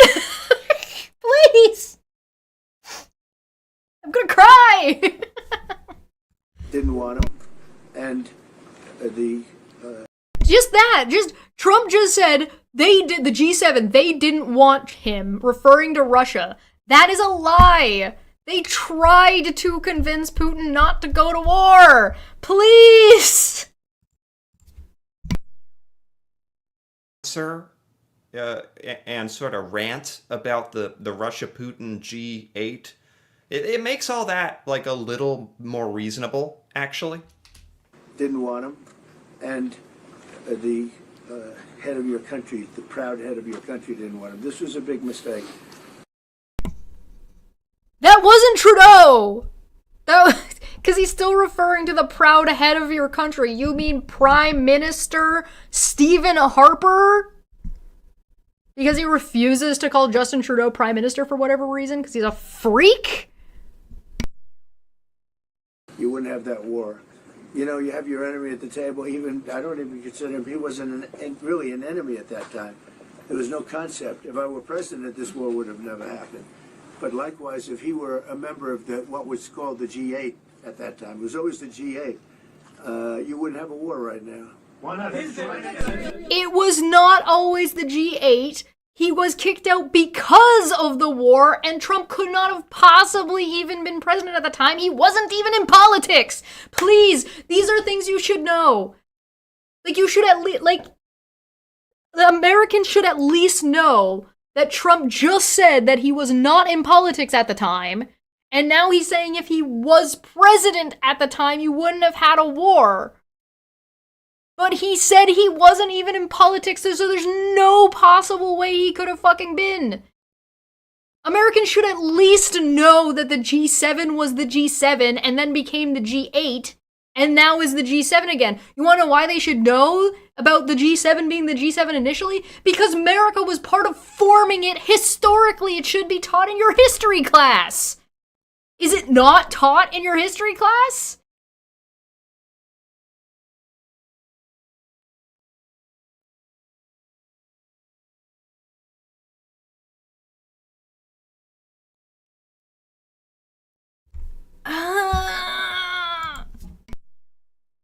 It was always the G8. You wouldn't have a war right now. What real support and what intelligence support are you providing? I don't know. No idea. Maybe. Look! No! Not maybe! No! No! No! No! No! If you had just said, I don't know, I'd probably been like, yes, you don't know, you should probably look that up before you post your video.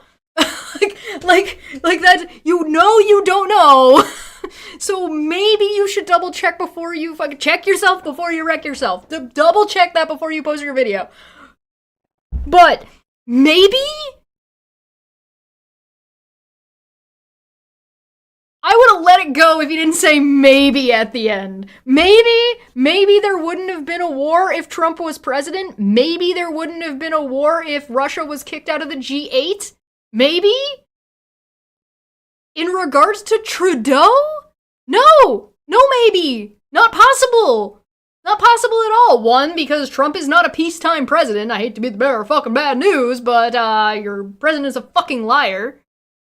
And your president has proactively failed at preventing and negotiating literally everything.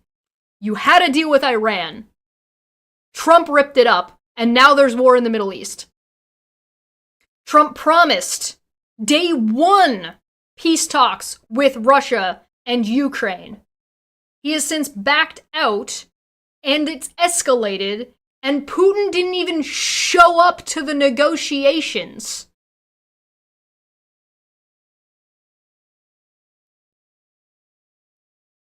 Cedar says, I mean, Trump would have given Ukraine to Russia, so no war. Ukraine was not the reason that Russia was kicked out of the G7. Crimea was.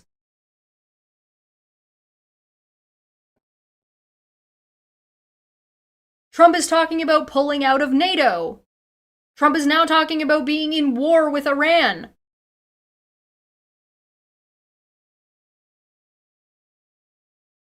Crimea is Ukraine. I thought Crimea was separated. Was Crimea a town? Why did I think Crimea was separated? My bad. My mistake. I will correct myself. See, this is what you do. You correct yourself. Sorry, my bad. I thought Crimea was separated out. From Ukraine, specifically. My bad. My mistake.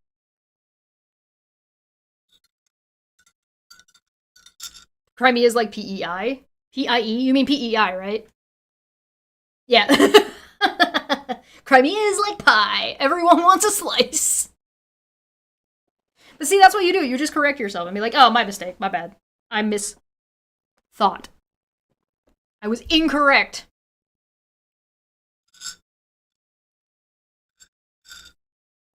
I mean, Trump's already talked about, like, just letting Russia keep Crimea as part of the peace talks and leaving Ukraine out of the peace talks. But these are facts, and these are things that Americans should know, right? Like, is it really unreasonable to expect the average American to know that Trump has failed at negotiating all of these wars? PEI is the smallest province in Canada. It's an island. It's got a horse island. It's got an island. It's called Stable Island. There's books written about it. I had to read a book about it in high school. It's an island of all wild horses. You can visit it if you want.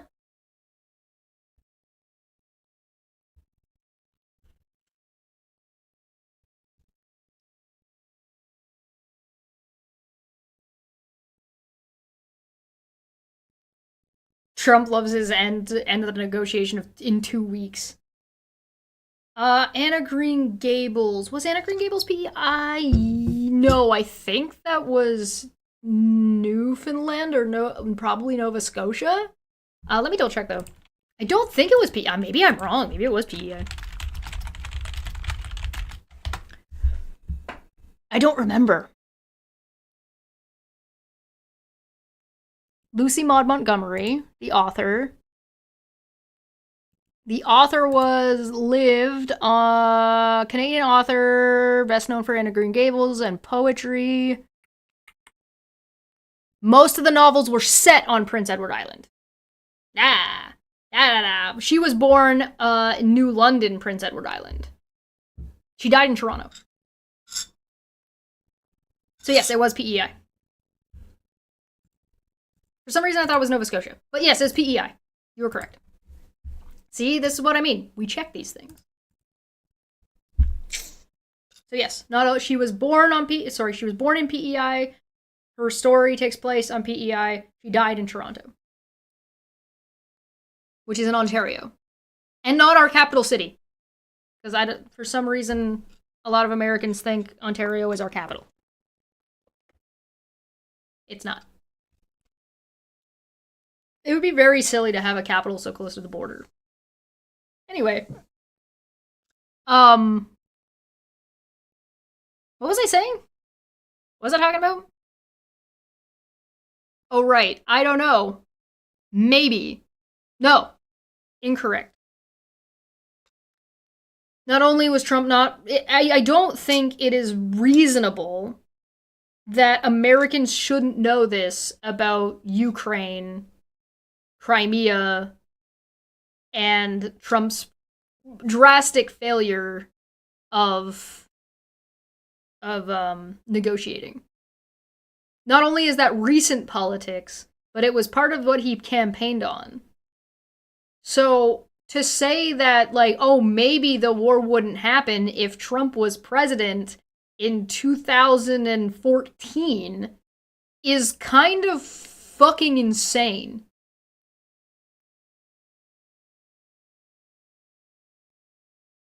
Because even if Trump was like, let's just give Ukraine to Russia, nobody would agree with him. And you want to know what might have happened? Instead of being the G7, you might be the G6. If Trump was president in 2015, in 2014, everything that's happening now would have happened ages ago.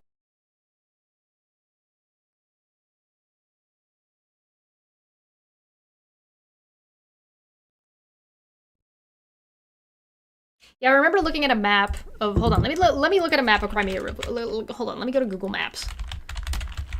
I need to see what Crimea looks like. I want to know why I made that mistake.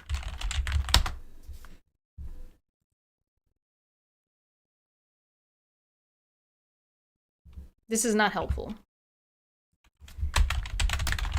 Hold on. Let me go to Google Maps. Let me go to Google Maps. Let me see Crimea. Okay, yeah, that's why I thought Crimea was separated. I've seen the maps, but so Ukraine is here, this is Crimea. So I thought Crimea was actually separated from Ukraine itself. And that would be why. Okay, I understand why I got that confused. I need to double check my borders closer when I look at a map.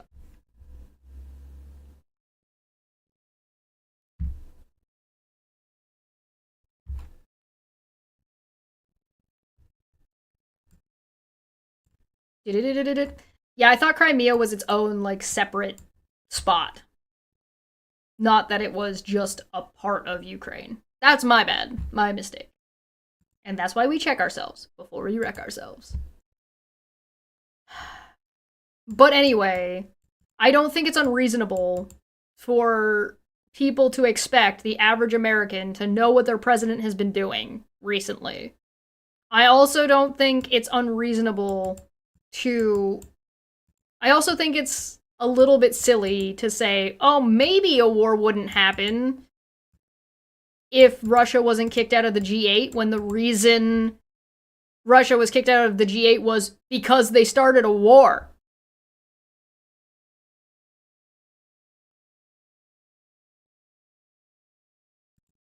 You wouldn't have that war. You know, you have your enemy at the table. Even I don't even consider him. He wasn't really an enemy at that time. He was an enemy at that time because he started a war. There was no concept. If I were president, this war would have never happened. Look, could you at least ask the question, then why was Russia kicked out of the G8? Right? Like, that would be a reasonable response. If you were like, oh, I don't know anything about this, why was Russia kicked out of the G8 then? And then just be like, why was Russia kicked out? If I Google search right now, why was Russia kicked out of the G8?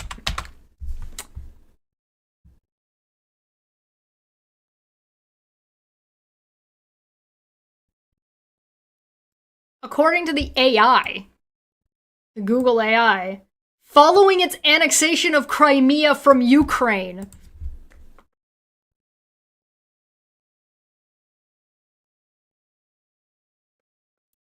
You could go to the Wikipedia. The Group of Eight, G8, was an intergovernmental political forum from 1997 to 2014, formed by incorporating Russia into the G7. The G8 became the G7 again after Russia was expelled in 2014 after the Russian annexation of Crimea. It is literally the first fucking thing.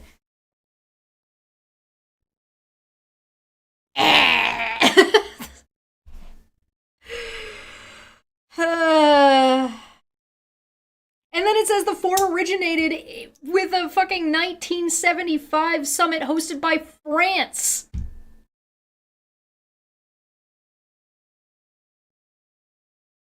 Fucking Canada didn't even join until 1979, or sorry, 1976.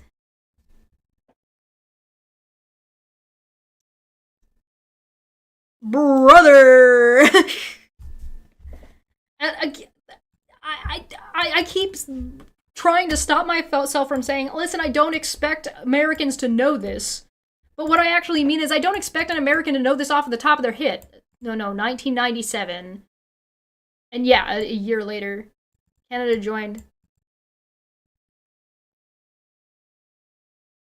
With the addition of Canada a year later. And, like, I don't mean to say, right, like, that I expect to walk down the street and be like, hey, you random American, factoid. No, I don't expect that. But maybe I would expect an American to say, okay, well, why was Russia removed? And maybe be curious? And maybe look to see and then find out their president's a fucking liar who lies? Like, you can't tell me that Trump, oh, he's just old. He just got it wrong. He got every single fucking fact incorrect? Accidentally? It's just a mistake that he got every single piece wrong? No. You don't believe that, really? You wouldn't believe that if it was anybody else. No, of course not. That would be absurd. And I'm not trying to be unreasonable here, right? I'm trying to say that, like, maybe ask the reasonable question. Maybe, like, think it through. Maybe, like, finish the thought, right? Like, you read the first 3 words, you need to keep reading.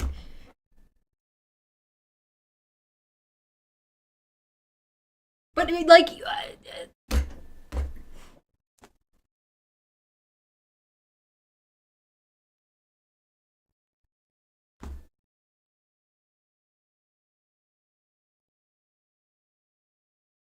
this makes me sad. But likewise, if he were a member of what was called the G8 at that time, it was always the G8, you wouldn't have a war right now. So even if Tyler just screenshot this and put it on the screen while Trump was talking, like just screenshot this, just this part, just this part, and just slapped it on his video right here. Just right there. Just right there. It would have been like fucking boom. Fantastic. Fan-fucking-tastic, dude. Just right there. Would have been perfect.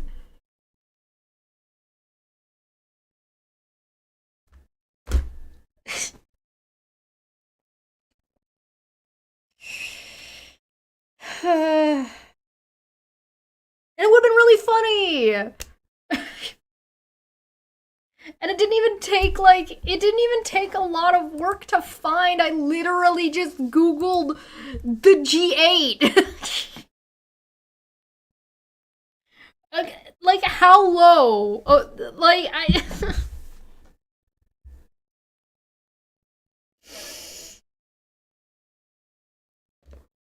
I'm not asking you to, like, Google the complicated trade tariffs of dairy between fucking America and Canada, right? Like, or, like, what the rules are around eggs, or, like, trying to understand, like, the effects of the bird flu on the egg market, right? Like, I'm not, I feel like I'm not asking for a lot here. Something, those who don't learn from history are doomed to repeat it? The fact that there are a considerable number of incredibly popular political pundit talking heads that do Holocaust denial?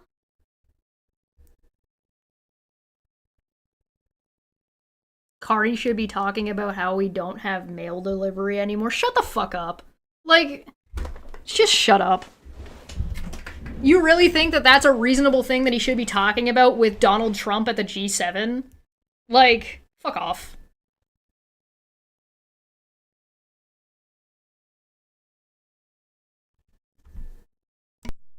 Israel support and what intelligence support are you providing I don't know. No idea. Maybe. Israel? Definitively not maybe. We've always supported Israel. We have for a long period of time, strongly.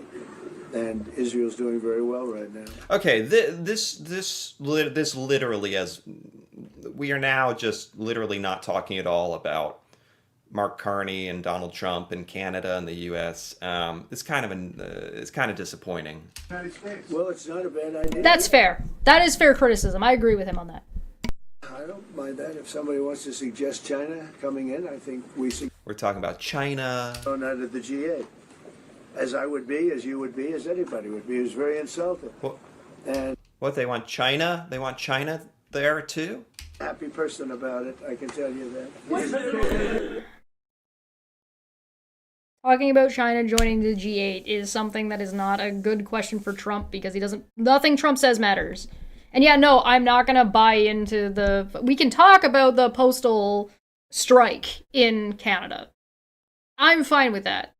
But not for this. And it's just fallacious and a red herring. Like, it's just not the topic right now. The fuck has mail within Canada only have to do with the G7? Nothing! Ashton is just being an asshole. He basically doesn't even speak to the people that throw him out, and I agree with him. Sorry, I'm just like skipping ahead, trying to. I was hoping for some more details about like the U.S.-Canada relationship. Maybe that's all there. Maybe that's all there was to it. Your expectations are not reasonable. The expectation that America and Canada, before the G7 even got started, were going to have any details on any negotiated deal is not a reasonable expectation. There was no way they were going to come to an agreement or come to a deal at all during the G7. Maybe making some progress that they were in talks was as best as you were going to get, but that expectation tells me that you don't understand Canada's position. So it's reasonable. Again, I'm not picking on Tyler. I'm talking about America in a whole. It tells me that Americans in general do not understand Canada's position. And I don't expect them to. And that's the problem. If you care about the tariffs that are greatly affecting Canada and America's industries, then you should understand the position that Canada is taking. And you should understand the position that America is taking. But the problem is I don't think anybody understands the position that America is taking because nothing Trump says matters. Nothing fucking matters. Well, on immigration, why are you ordering ICE to target Democratic inner cities? Talking about American immigration policies. Like criminals and It's kind of rude because Immigration policies between America and Canada is kind of important, but that is not the basis of the question, so I understand his frustration. Mark Carney is like standing right there, like giving his time to this, and the press is like kind of ignoring that. So that's rude. to the U.S., most of those people are in the cities. Yep. Oh, here we go. Vote. It's not going to happen.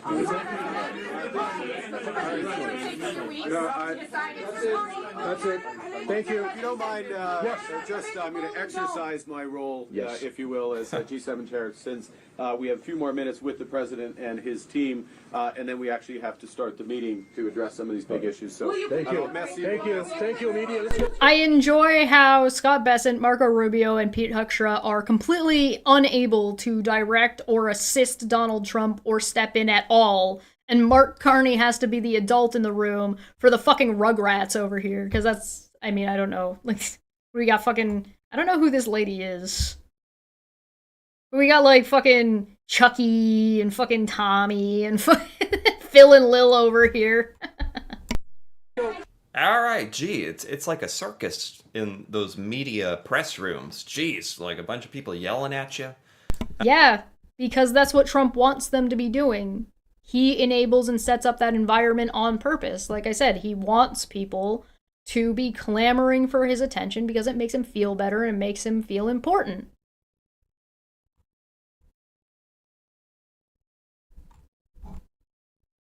He wants that. He wants it to be a circus. He wants the press acting like a bunch of fucking dancing monkeys because it helps him hold control over the conversation and it helps him make the press look bad.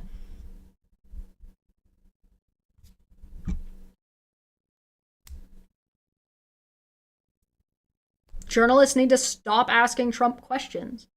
Still record what he's saying and then commentate on what he's saying, and particularly like the shit he gets wrong.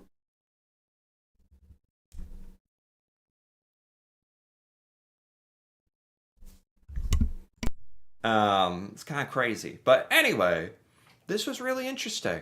And if we boil it down to like... Was it interesting? You just said that there's a bunch of disappointing things that you didn't want to hear about and didn't care about. And that's... What do you mean it was interesting? The meat of what was said, not a ton was said, but it was generally very positive. It seems Trump and Carney have a good relationship. At least on the surface level, they seem to like each other.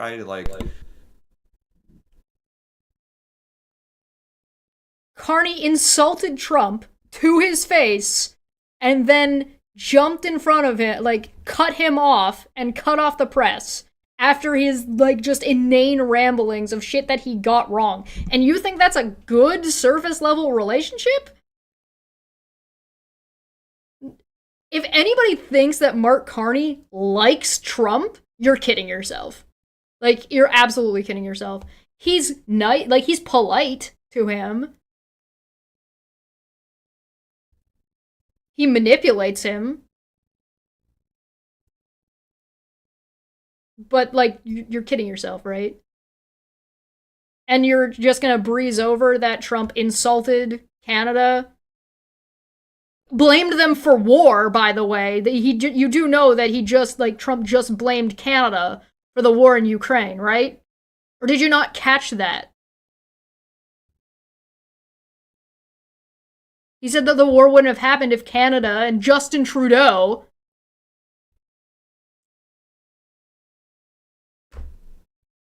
if they hadn't kicked him out, there wouldn't have been a war. So he blamed Barack Obama, Justin Trudeau, and then ultimately Justin Trudeau and Canada in something that Justin Trudeau had nothing to do with, was completely incorrect. And we're supposed to take this as some kind of positive, that this was a positive interaction? Oh, Trump's got a concept of a plan, but Mark Carney also only has a concept. No, he doesn't. That's a lie.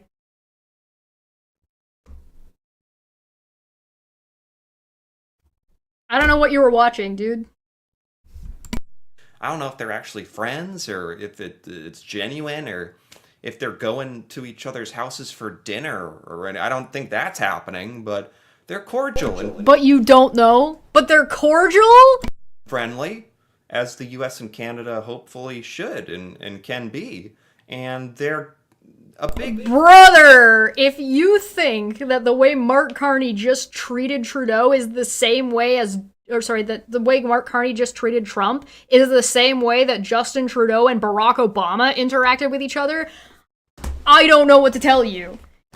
The relationship that you want is the relationship that was just described, what we just witnessed is going to be Canada manipulating you and insulting you to your face with you being too stupid to notice. Because that's what that was. And this is not the first time that Mark Carney has publicly done this in front of the press. He did it at the White House.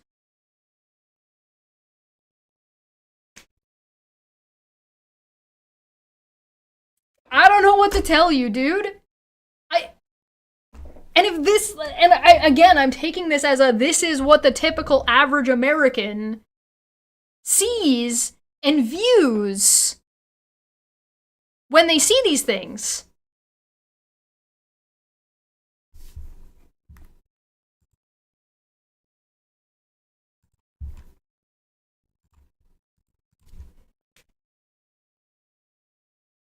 Then what is a Canadian supposed to think? What's a Canadian supposed to do? How's a Canadian supposed to react? What's Canada supposed to do when this is what reality are you living in? It seems like an entirely different reality. And I don't know if this is cope.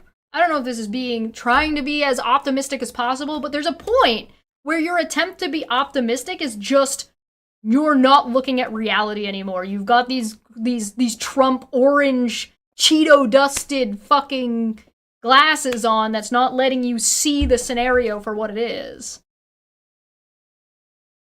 And maybe, is the average American just not versed in so unversed in being polite that the only thing they view as an insult is spitting in your face?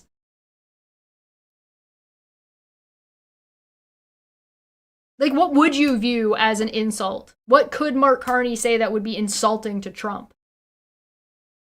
And why would you expect him to outright do that at the G7 if that's something that you were expecting? If you're somebody who's expecting Mark Carney to start a fight with Trump at the G7, what the fuck are you thinking? And if you're somebody who's criticizing Mark Carney for not starting a fight with Donald Trump at the G7, what the fuck are you thinking? What benefit do we get as Canadians for Mark Carney starting a petty fight with Donald Trump besides self-satisfaction? Don't worry, be patient, it'll happen. It'll happen eventually, but we want it to happen on our terms when we're ready. We're not ready. Our military is not ready to deal with whatever insane fucking shit Trump might do if he gets insulted. We're not ready.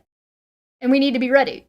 So what we're doing is groundwork was laid by Justin Trudeau. Whether you would like him or agree with him or not, groundwork was laid by him. Mark Carney, who has long-standing relationships with a lot of these people, like these political power, like people in political power. Carney clearly understands that success is the best revenge. I mean, maybe I'm wrong, but the vibe that I get is that I suspect that Mark Carney is playing the game where we're not in a position to insult, to tell Donald Trump to just straight up go fuck himself. Yet. So Mark Carney is maneuvering Canada into the position that is going to enable us and the rest of the world to tell Trump to go fuck themselves. And then America to go fuck itself. So everybody's doing that, but they're doing that thing where we're not going to be loud and boisterous about it. We're not going to just tell you what our military plans are. That's just not what we do. That's not how that works. But if Mark Carney is positioning Canada into the position or into a pseudo position of what America was, it's going to be Canada calling the shots. And if it's Canada calling the shots at things like NATO and the G7 and at the reworking of Five Eyes and the reworking of the Indo-Asia Pacific, the US is being isolated and the US is isolating themselves. Yeah, it's both. America's getting exactly what it wanted. But I don't understand.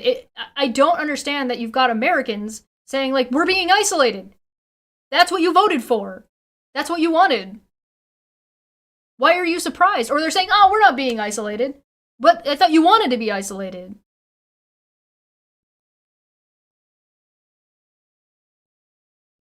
It's both.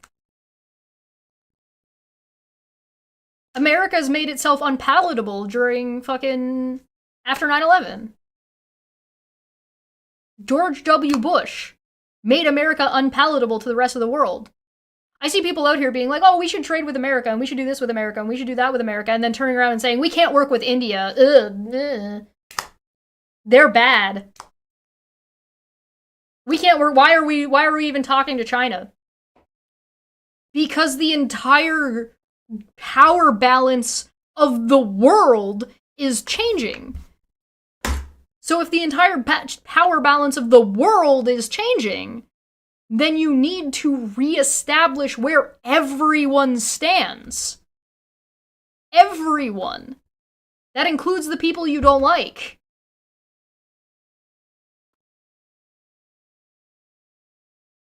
Do I like India's caste system? No. Does that mean I'm like, therefore we can't trade with them? No. The big one is some people from India attacked Canadians and killed Canadians on Canadian soil. Therefore, what? What does that mean? And my biggest criticism right now is I'm seeing a lot of people just poo-pooing on pragmatism. Now, I'm not gonna crawl myself up fucking Mark Carney's ass and say that, oh, I'm just gonna agree with him no matter what he does. And that doesn't mean I think that it's above criticism. I think it's reasonable to express that, oh, I don't like working with India. It's like, great, so what? It doesn't matter whether you like it or not. A lot of bigoted people don't like gay people. And does how you feel about it mean that it's not something that can be done? Or do you think it's a principled thing? Because I hate to be the bearer of bad news, but bigots think that they are principled. They think it's a moral quandary.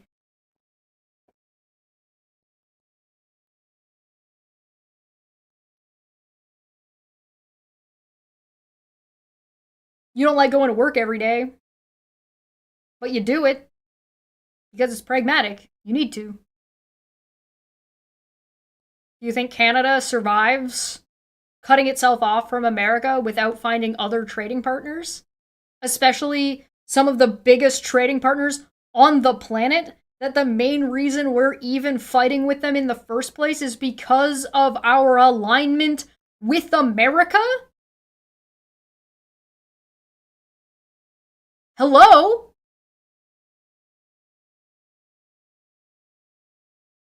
Do you think that India and people in India and journalists in India got attacked for no reason? I'm not saying it's justified. I'm not saying those attacks were valid. I'm saying it's not random. You think 9/11 was random? You don't think those people thought they were justified? You think it came out of nowhere?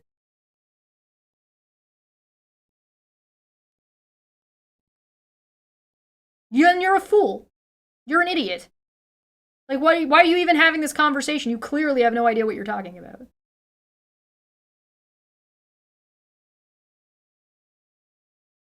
Anyway, I don't mean to pick on Tyler. I think Tyler means well. I think Tyler is a good guy. And I think that of most Americans. I think most Americans are generally good people who want good things for themselves, for their country, and for their neighbors. But you don't know dick shit about anything. And you think that's a positive thing. Or you think you don't need to learn anything or need to bother. You're lazy. And nobody's asking for a lot. But you should have better expectations for yourselves. And that doesn't mean you have to watch all the news. Doesn't mean you have to follow all the politics. It doesn't fucking mean you have to do every single fucking thing and do all this stuff and get an education in poli-sci.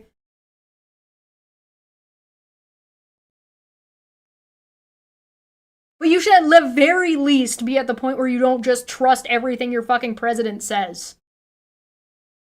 And maybe, like, ask a follow-up question that you go and, look into yourself. Not asking you to spend, 7 hours a day trying to follow geopolitics.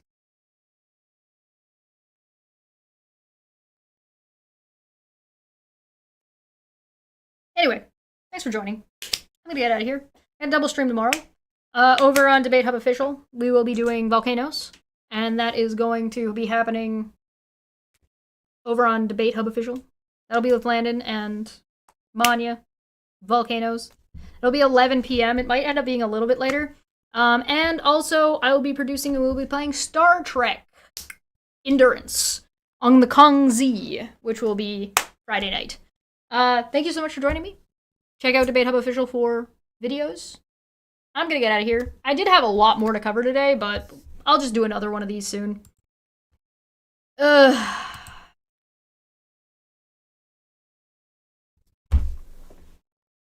better! The expectation for Americans are too low. Do better. And not for my sake, for your own sake. Good God. I mean, if you want to protect my brain cells a little bit, I'd appreciate that, but listen, it's not about me, it's about you. Thank you so much. I'm gonna get out of here. You guys have a good day. And I will see you next time. Bye.